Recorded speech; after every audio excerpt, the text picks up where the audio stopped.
भैया लगातार इरफान अंसारी बयान देते नजर आ रहे हैं कि भाजपा ऑफिस में घुस के तोड़फोड़ करेंगे, आग लगा देंगे। देखिए, मैं इस पर तो पहले भी बोला हूँ, भाजपा के लाखों कार्यकर्ताओं का प्रतिष्ठा का मंदिर हमारा कार्यालय है और इरफान अंसारी के 7 पुसुत भी उतर करके आ जाएंगे तो वो भाजपा के एक झंडा को नहीं छू सकते हैं और अगर छूने का प्रयास करेंगे तो उनके लिए हम लोग अकेला काफ़ी है। मैं पूरे चुनौती के साथ उनको बोला था कि आप समय दीजिए, तारीख दीजिए और आप बताइए कि किस कार्यालय में आप आ रहे हैं, वहाँ मैं अकेला रहूँगा और आपसे फरियाने के लिए मैं तैयार हूँ। तो हमारे जैसे लाखों लाख कार्यकर्ता भारतीय जनता पार्टी के हैं, हम लोग भी एक साधारण कार्यकर्ता हैं और हमारे जैसे लाखों लाख कार्यकर्ता हैं। तो इरफान अंसारी वहीं जाएंगे जहां से इनके पूर्वज आए थे।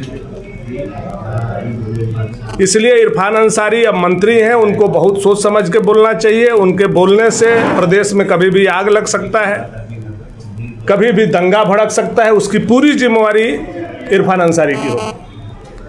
इरफान जी आप पे भी आरोप लगाते नजर आ रहे हैं कि वो झारखंडी नहीं है, वो अंग्रेज के समय से बाहर से आए लोग हैं, झारखंडी हम लोग हैं, शिबू सोरेन जी हैं। मैं आप लोगों के माध्यम से तो कई बार बोल चुका हूं, विधानसभा में भी बोल चुका हूं, इरफान जी अपना पूर्वज का खाता खतियान लेकर के आए और कहीं एक जगह स्थान करके मीडिया हाउस को भी बुला लें और मैं अपना आता हूं। झारखंड का जहां तक बात है, हम लोग उस समय से रहने वाले झारखंड के हैं। जब मुगल का आक्रमण हुआ था तो रोहतास राजा के साथ सोनपुरा राजा मिल करके लड़ा था, यह इतिहास है। द डाल्टन नाम का एक अंग्रेज का लिखा हुआ पुस्तक में ये पूरा विवरण है। हम उस परिवार के, उस गांव में हम पैदा हुए हैं। खरवार राजा के साथ मिल करके मुगलों से अगर कोई लड़ाई लड़ा अकबरपुर में तो हमारे पूर्वज थे, जो आज भी झारखंड में रहने वाले उसी गांव सोनपुरा स्टेट के हम लोग हैं। जसपुर महाराज हमारे ही परिवार के लोग हैं। तो हमारा अगर वो खानदान देखने का प्रयास करेंगे तो मैंने तो निमंत्रण दिया कि आप आइए हमारे गांव में, हम खाना खिलाएंगे, हम कुछ बोलेंगे नहीं, आपको भेज देंगे। लेकिन वो कभी स्वीकार नहीं करते हैं। वो जा करके कभी बोकारो में बोलेंगे, कभी जामताड़ा में बोलेंगे। उनको हिम्मत है थोड़ा पलामू में चल करके बोले, हमारे घर आए, हम बताएंगे, दिखाएंगे। रहा बात राजनीति का, तो राजनीति में भी हम लोग उनसे सीनियर हैं। जब फुरकान चचा को लुंगी पहनने नहीं आता होगा तब हमारे पिताजी बिहार विधानसभा में विधायक थे। जब इरफान अंसारी गुल्ली डंडा और एली खेलते थे तब हम मंत्री थे 2007। तो हर दृष्टि से हमारा परिवार, हमारा खानदान उनसे सुपीरियर है। इसलिए खानदान, परिवार, बाप दादा पर उनको नहीं जाना चाहिए। नहीं तो हम लोग उकटना शुरू करेंगे तो उनसे ज़्यादा उकट सकते हैं। उनसे ज़्यादा शब्द भी है और उनसे ज़्यादा शैली भी है और उनसे ज़्यादा स्वाभिमान भी हम लोगों के पास है। एक आखिरी सवाल जी कि बिहार में जिस तरह से वोटर अधिकार यात्रा में प्रधानमंत्री जी को लेकर अभद्र टिप्पणियां की गई, उसको लेकर क्या कहेंगे? बिहार में अब राजनीति गर्म हो चुकी है, वहाँ चुनाव होगा।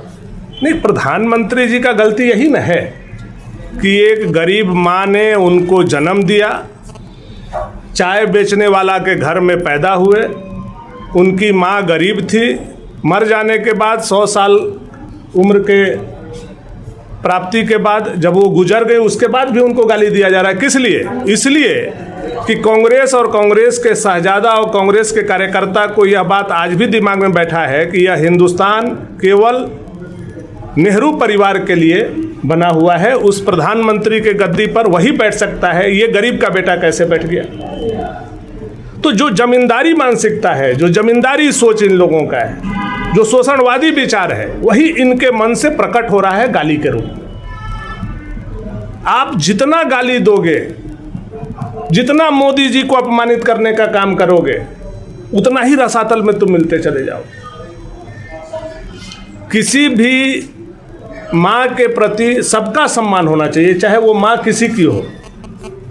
आप किसी माँ को अपमान करके सोचते हो कि हम प्रधानमंत्री का कुर्सी हासिल कर देंगे, तो मुझे तो नहीं लगता है कि इस जन्म में कभी राहुल गांधी प्रधानमंत्री बनेंगे। वो पीएम इन वेटिंग में ही अपना पूरा जीवन यापन करेंगे, यही मुझे ऐसा प्रतीत हो रहा है। भानु, जेएमएम के केंद्रीय महासचिव का बयान पिछले दिनों आता है। वो कह रहे हैं कि जब सोनिया गांधी पर बीजेपी युवा मोर्चा के नेता एवं बीजेपी के नेता बयान देते हैं, तब भारतीय जनता पार्टी झारखंड प्रदेश के नेतागण कहाँ रहते हैं? नहीं, देखिए, मैं बार बार बोल रहा हूं कि चाहे बीजेपी के लोग बोले या कोई भी बोले, किसी के भी माँ का, किसी के भी बहन का, किसी के भी परिवार का इस तरह से अभद्र व्यवहार, गाली गलौज पर किसी भी राजनीतिक दल को नहीं उतरना चाहिए। लेकिन आप उठा करके देख लीजिए कि 11 सालों में प्रधानमंत्री मोदी जी के प्रधानमंत्री पद पर बैठने के बाद किस तरह से कांग्रेसियों ने अपमानित करने का हर समय काम किया है। नीच बोलने का काम किया, चाय वाला बोलने का काम किया, उनका जाति सूचक शब्द बोल करके अपमानित करने का काम किया, पिछड़ा बोलने का काम किया, खूनी सौदागर बोलने का काम किया, और अब माँ के गाली तक ये लोग उतर गए। ये ऐसा प्रतीत हो रहा है कि उनको अब यह समझ में आ रहा है कि अब हम बरसों तक फिर सत्ता में वापस नहीं होने वाले हैं, इसलिए अपना फ्रस्ट्रेशन वो गाली के माध्यम से निकाल रहे हैं।